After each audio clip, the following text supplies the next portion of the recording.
live on KPRC-TV and the KPRC2 Plus live stream. The news starts now. Good evening and thank you for joining us for KPRC2 News at 6. I'm Bill Barajas. New Year's Eve is a big drinking holiday, but there are two things that don't mix: drinking and driving.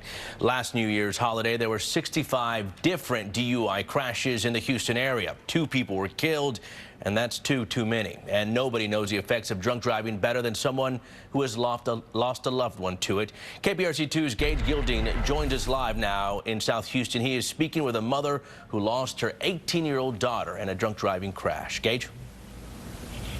Yeah, not only her 18-year-old daughter, but also a grandson due to another distracted driving crash. So if you could even just imagine losing 2 family members in 2 separate incidents years apart. It's just absolutely heartbreaking. And I appreciate you, Chavez, for inviting us into your home and sharing this story, especially, you know, it's New Year's Eve holiday. It is a Saturday night, and we all know that it is a big drinking holiday. So, I mean, your daughter, Chavez, she was only 18 years old, right?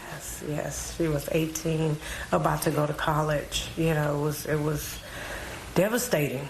You know, it's just a hard pill to swallow because a parent should never have to bury their child, you know, and then their grandchild years later. Right? And I think, you know, a lot of people want to go out there and celebrate and ring in the new year and ring in a great year, but, you know, sometimes people don't understand that what you can do and get on the roads afterwards can change their life and somebody else's life as well. What do you say to the people watching right now that might be going out to celebrate? It's cheaper to get a Lyft or Uber or share rides with anybody than having to deal with a case, you know, a DWI case that's not cheap.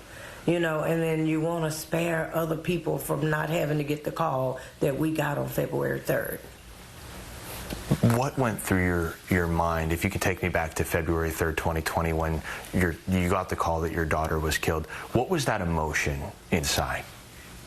It was disbelief at first because I had just spoken to Destiny prior to her getting in the car. And to think that when they called and said, your daughter, my first thought was, whose daughter? Because I had just spoken to her. And, you know, I think had this kid went the other way that he was supposed to, this never would have happened.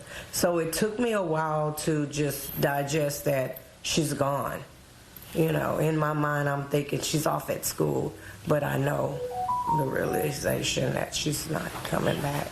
Well, Chavez, thank you so much. I appreciate it. And there are many resources out there for anybody celebrating New Year's Eve. There are different discounted programs, even the Metro. You can catch that for free starting at 6 New Year's Eve and running through 6 a.m. New Year's Day. So there are a lot of different options. Also, you were born with them. You got the 2 feet that you can walk with as well. So planning celebrations to get home and be within a walking distance as well could be a big kind of help to make sure that you get home, but everybody else gets home as well. Bill, back to you.